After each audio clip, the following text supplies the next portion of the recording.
আজকে আসছি সুচোয়ের থাইছাঙে একটা জার্মান ভিলেজ আছে, জার্মান ভিলেজ। এখানকার বাসা, এখানকার বাড়ি, এখানকার সব কিছু বিল্ডিং টিল্ডিং যা আছে সব জার্মান স্টাইল, একদম জার্মান স্টাইল।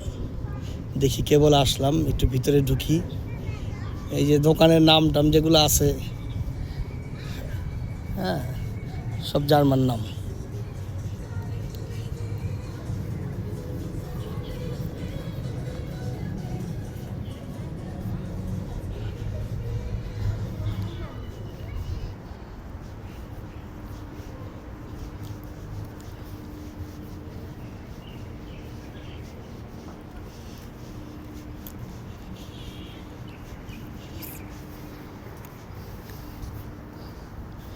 এগুলা সম্পূর্ণ ভিন্ন। চাইনিজদের বাড়ি ঘরের, চাইনিজদের বিল্ডিংয়ের তুলনায় এগুলো সম্পূর্ণ ভিন্ন, একদম আলাদা, একদম আলাদা ধরনের।